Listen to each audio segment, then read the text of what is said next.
Hello and welcome back to the Conflict Skills Podcast. I'm your host, professional mediator Simon Goode. Well, this is probably the fourth or the fifth time that I've attempted to record this podcast, and every single time I go to do it, there's a crew of local council staff outside working on a local soccer field, and they begin cutting down trees or mowing the lawn or whippersnippering or using the hedge trimmer or something. I suppose they've got a number of different options for ruining the audio recording that I'm trying to do, but I've decided just to push forward anyway, so apologies in advance if there's any background noise.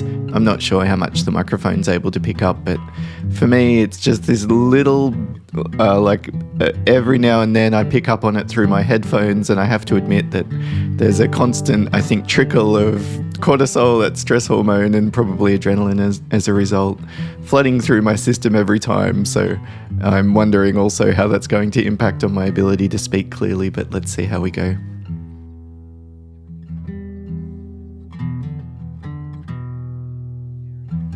In the episode today, I'm looking at a question that was submitted, younger staff using their phone.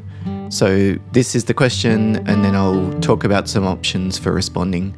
Now, I have recorded a couple of podcast episodes talking about a topic of staff using their phone, because I've noticed that it's one of the most common themes that comes up when I'm running conflict resolution training. But the interesting thing is that I hear both sides of the story probably in equal amounts. First, obviously, for small business owners, managers, team leaders, one of the frustrations that they have is that staff are using their phone a lot. And I think particularly younger staff, there is an impression that maybe the staff are not focused or distracted, and certainly it's not necessarily the impression that you want customers to have of your business when they come and see staff using their phone. On the other hand, I hear a lot of younger staff talking about the unrealistic expectations of organisations that staff shouldn't be able to use their phone. After all, this is our connection to our loved ones, the people in our lives, and particularly if you're a parent or a carer for somebody else who's vulnerable. To them, it seems like quite a moral and ethical thing that you would allow staff to use their phone. They're adults, like we're not in jail, so where did we get this idea from that our boss is able to control every minute of our day? And of course, both of these different perspectives are what you would call value conflict. We've all come to our particular perspective around these kind of issues based on everything that's happened to us until this point, our entire upbringing, our parents and the way that they dealt with conflict, our early career experiences.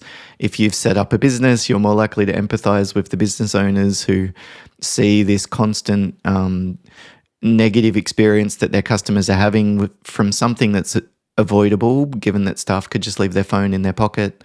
And then if you're a young person and you've felt left out of a social gathering, or you've found it difficult to maintain relationships with your friends because of work commitments, or maybe it is impacting on your relationships and your couple relationship is more shaky than it normally would be. Your marriage is on the rocks, or you're feeling like your partner's maybe not necessarily in a good spot in terms of your relationship.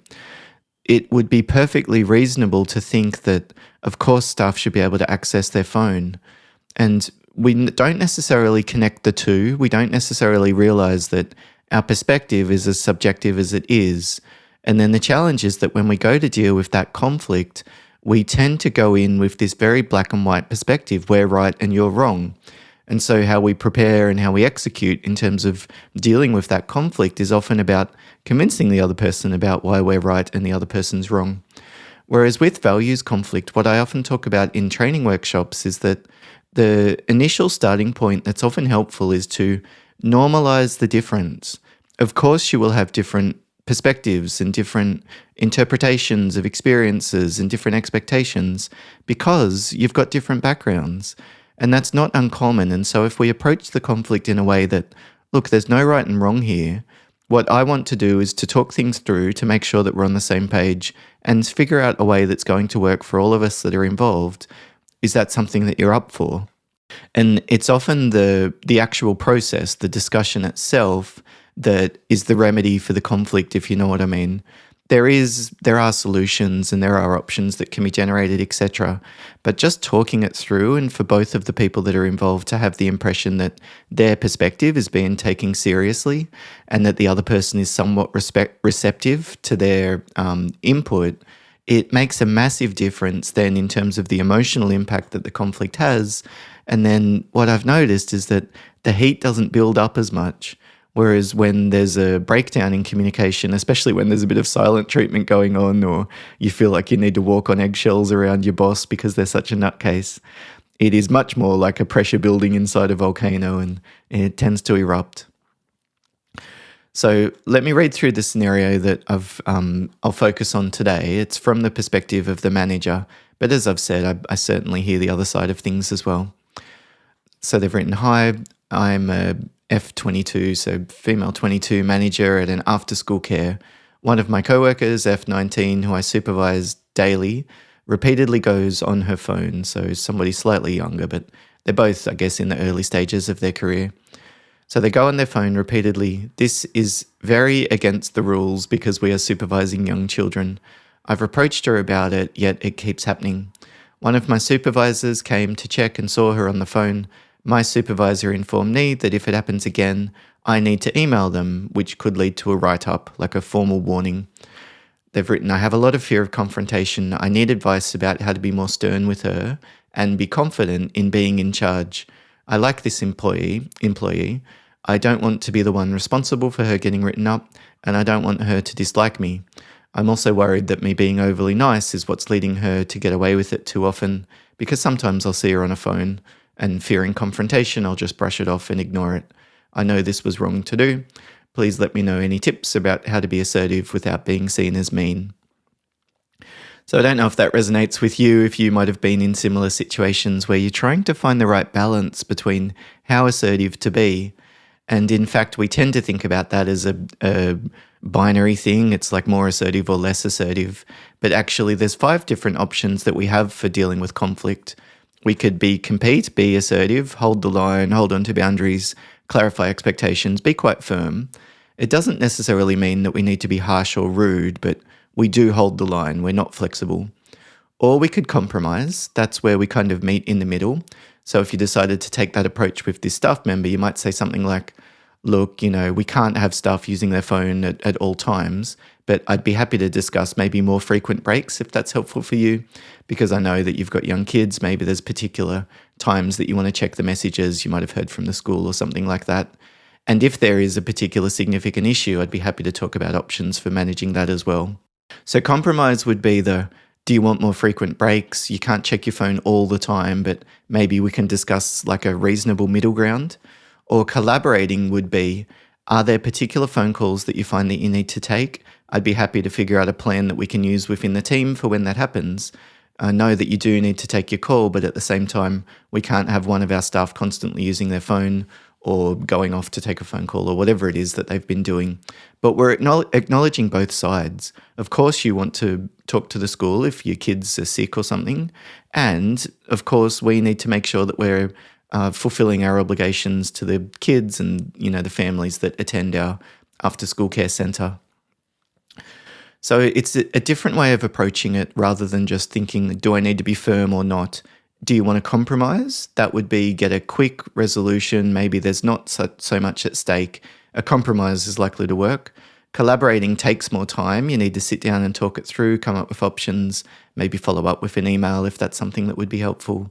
But if there's a lot at stake, and if you do care about this staff member, it sounds like this is a situation where collaborating might not be a bad option. So the other choices that you have, though, you've got compete, compromise, collaborate. You could also consider options for accommodating, which would be I've just brushed it off and ignored it kind of thing, or avoiding the conflict, which would be literally you just walk away. So accommodating would be they see you notice them using their phone and you don't do anything about it. You sort of just say, yeah, that's fair enough. Or avoiding would be you don't even let them know that that's what's going on. Maybe when your boss raises it, you say something like, "This is the first time I've noticed it." So the avoiding approach obviously doesn't solve anything. It's typically useful for situations where you maybe don't care about the relationship, like there's somebody who's rude at a shop that you're buying something from. Maybe it's just not worth it for you to get in a big argument about it. Just walk away, roll your eyes, and then get on with your day kind of thing. Whereas accommodating is keeping the other person happy, giving in, going with the flow, fixing a problem even though it's not necessarily your problem to fix it, taking on the extra work even though it's not necessarily a task that you should necessarily be responsible for. So it's kind of like in situations where the relationship is the focus and I don't mind doing what they want to keep them happy. So immediately in this scenario, what's obvious is that you're in a dilemma. You're going to need to choose one of those options and none of them are perfect. Collaborate, it sounds like a win-win option. Let's get our heads together and come up with something that we're all happy with. But in some situations, that's just not possible. If the person needs to use their phone more than is realistic for their role, then they might need to decide whether or not the job is a good fit for them. And that's the reality of the situation. So you feeling like you're a little bit stuck is probably somewhat reflective of the fact that there are two mutually exclusive interests that are involved here. The person wants something and the organization wants something else, and you're stuck in the middle. And you're probably right to feel a little bit stuck in terms of not knowing how assertive to be. If you do raise it with the staff member, there is a risk that they would be upset with you, feel like you're being over the top or overly dramatic or bullying them or singling them out. There are possible ways that that can backfire. And so when you've written, I need advice about how to be more stern and be confident, I think that's usually about realistically accepting the downsides of what you decide to do. So if you do decide to be assertive, realistically the person might be upset with you. But that is something that ultimately you will need to accept if you're going to go down that path. If not, it's likely that your anxiety of trying to avoid it and panic when you see the early signs that that might be happening will quickly cause you to change your course and be more accommodating. So I think that's something that's often done best in the preparation phase. It's going through a few worst case scenarios in your head and reminding yourself that you'll be okay, you can get through it. There will be different elements of this that are learning experiences for you. And in fact, what might seem kind, like letting them get away with it, might not actually be something that's good for them in the long term either. Like if you're their early boss and they're 19, so you're probably one of the earliest bosses that they've had, and you constantly get away with something that every other boss that they work for is going to be constantly annoyed at, then I'm not sure that you're actually doing a great job of supporting them. Whereas if you approach it in more of a candid, matter-of-fact way and say something like, look, I wanted to talk to you about something that, to be honest, I'm feeling a little bit uncomfortable about. One of the challenges that I've got as team leader is that I need to enforce the rules for staff, and one of those is that we don't use our phone during a shift. At the same time, I've noticed a number of times you have been using your phone. From my perspective, I don't necessarily think that it's such a big deal. I know there's times when staff will need to, hear back from somebody that they've messaged, or if you have young kids or something, of course, that seems reasonable to me. The challenge that I have is that it's not a decision that I need to make. It's really up to my supervisor, and they've been quite clear about the fact that this is a policy that needs to be followed consistently. So I've kind of named that dilemma with the person and said, this is the situation that we're in. There's no flexibility in terms of the rules. Even though I might have a perspective where I agree with you or I think differently, to a large extent, it's irrelevant because this isn't a decision that I need to make. So I wanted to talk to you to let you know this, because the last thing I want is all of a sudden you get a formal warning from me or something and you don't know where it's coming from. What do you think? Does that make sense? How does that sit with you? What are your thoughts around all of that? So I'm raising the issue, but I'm trying to do it in a way that doesn't come across like I think the other person is a jerk or I think that they're an idiot. I approach it in more of this neutral and mutual kind of way. And the reason that that often tends to work better is that it minimizes the chances of the defensiveness and resistance that might come about from the person that you're dealing with if you approach it in more of an aggressive tone, or you use more of a critical approach, or the person might just have the sense that you're judging them in some way. Thinking about the 5 different kinds of conflict can also be helpful in these kind of situations to generate more options. So if we think about this situation in terms of data conflict, which is the first kind, then our approach should be clarifying expectations. The staff member might not know about the fact that you've noticed them using their phone, or they might not know that this is a policy that's actually being upheld. Maybe other places that they've worked have been more flexible. Maybe they just haven't thought about it, to be honest, and they're just doing it without even really thinking. So if we deal with data conflict, our approach often is to get clear on the data, make sure that you're on the same page in terms of the information available and that you're interpreting it in the same way. So you should basically say to them, this is what's expected. I know in other places that work, these things might be more flexible. Here, though, there really is an expectation that staff won't use their phone. If you'd like to consider options for providing a locker or something, if that's helpful to store your stuff during your shift, I'd be happy to talk to the boss about getting something like that organised for staff. But aside from that, I just want to give you a heads up because it is something that we take seriously here. Interest conflict is acknowledging what both sides want. So the staff member wants to check their phone. At the same time, it's creating an issue when customers see them there using it. So we would take an approach here of let's figure this out.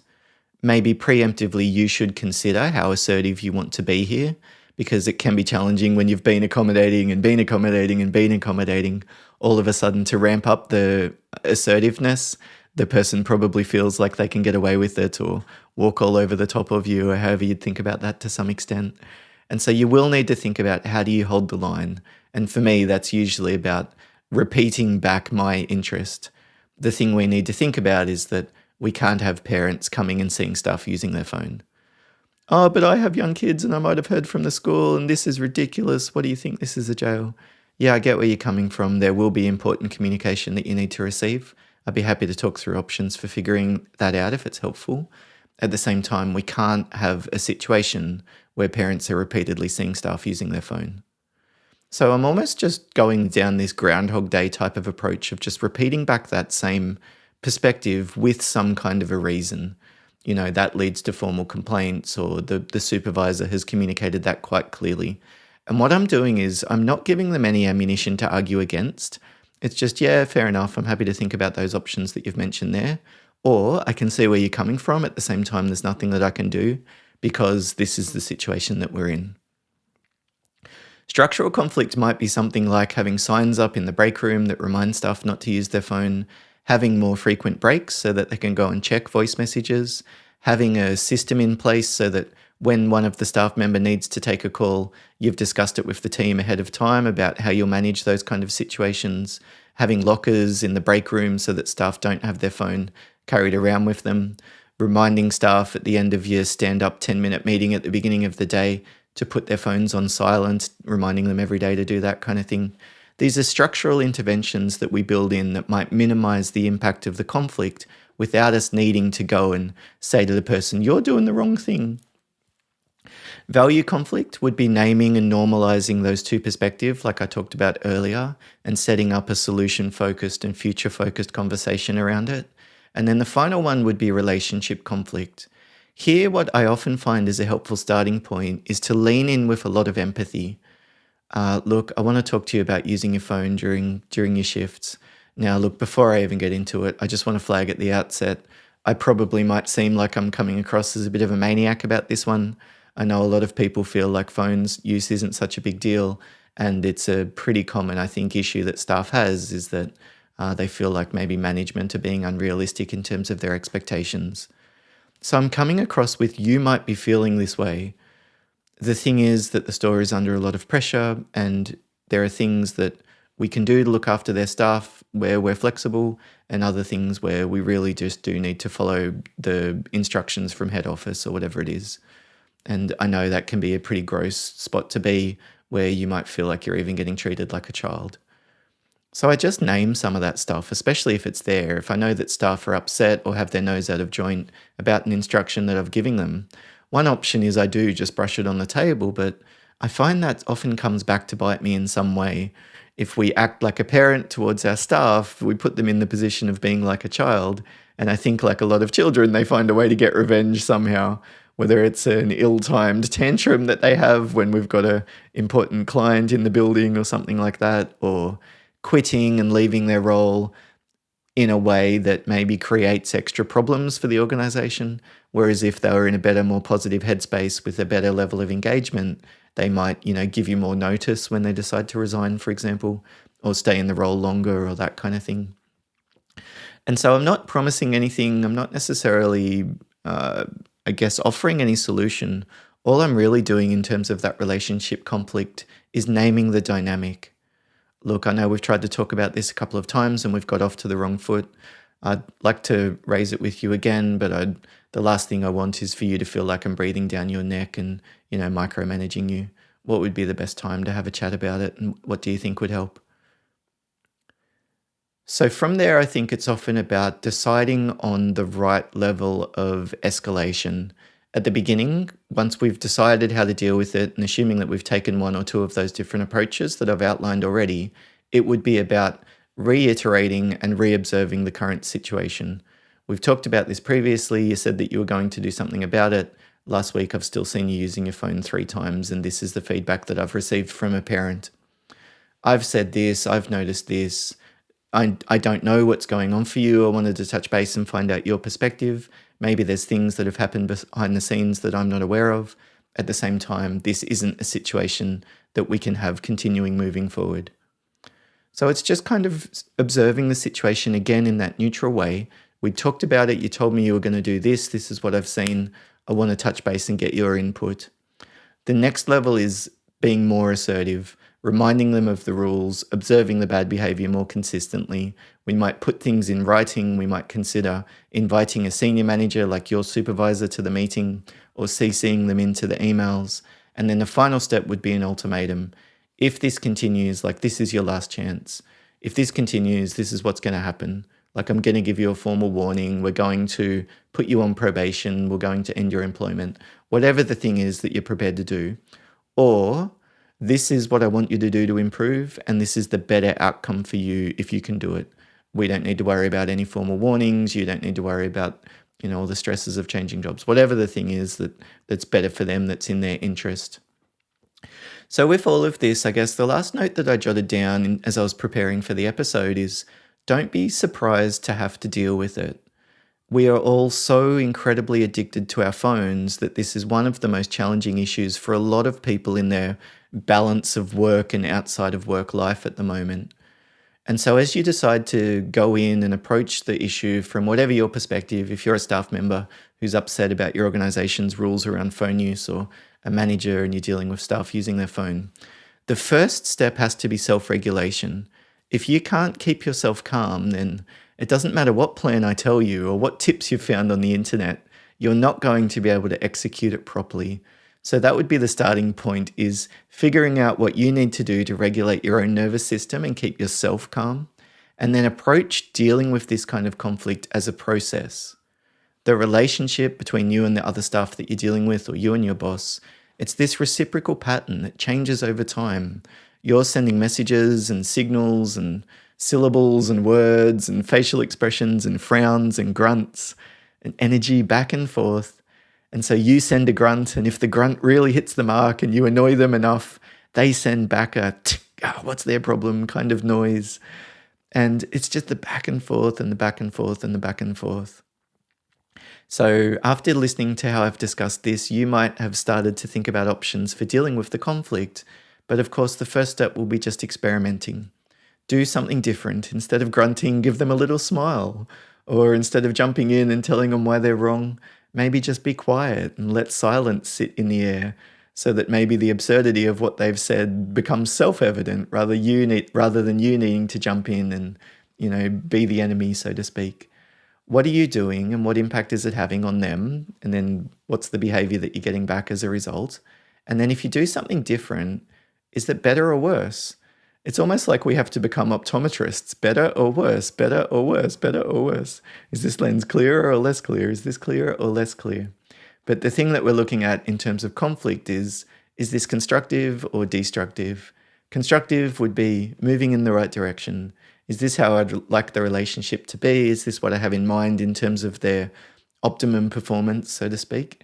Or is this a situation that's creating more tension, more drama? It feels more sticky, it feels more heavy, it's more distracting for me, it feels more gross. well, that might be a sign that maybe that's not the best way forward. And you can continue to experiment, better or worse, put the different lens in. And if we approach conflict in this pragmatic, I guess, solution-focused kind of way, if there's a problem, we need to think about the best option for dealing with it. I'm not going necessarily to hit the mark first go. There probably isn't going to be a quick fix, but that doesn't mean that there aren't things that I can do to improve the situation. And then it's step by step, one foot in front of the other, reflecting as we go on, is this a more constructive or less constructive impact on the reciprocal pattern? And I think that's often the way that we develop our capacity for dealing with conflict. And then that translates to other conflict situations and other relationships. We become a better role model for our kids, for our other staff. We become more able to free up mental space and time to focus on the other things that are important to us. So I'm optimistic, I suppose. And I guess what I wanted to finish the podcast today was maybe a little bit of a shift in perspective, particularly if you're feeling quite pessimistic and stuck, because this is a learning opportunity. However overwhelming and challenging this feels for you, the manager in the after-school care, dealing with a colleague who's similar age to you, and this is probably the first time you need to be assertive. But what an incredible opportunity for you to develop this skill set early on, because if you're 22, this will be something that you're using when you're 25 and 30 and 35 and 40 and 45 and 50 and 55 and 60. And the truth is that some people never learn it. So if you're able to become more confident and more capable at dealing with conflict early, that is going to just supercharge your career. And to be honest, I think personally, your life. You'll have better relationships, you'll have less stress, you'll be able to focus on the things that are important to you. Anyway, of course, I'm saying that I'm the mediator that runs the Conflict Skills podcast, but I hope that some of that has been helpful for you, particularly if you're dealing with a similar kind of situation that I've described there. But regardless of the kind of conflict that you're dealing with, all of the best managing that over the next week or two. Thank you as always for listening. The thing that you can do to best support the podcast, if you'd like to, is to just give a positive review and press subscribe. I'm running a 50% bonus on Karma. Of course, you would already get an incredibly positive Karma bonus from supporting a little podcast like this, but at the moment you get a 50% bonus level of Karma as well. So go into iTunes or Spotify or wherever it is that you're listening to the podcast, leave a 5-star review if you think that it's been that helpful, and consider subscribing for future resources and tools for dealing with conflict. Bye for now.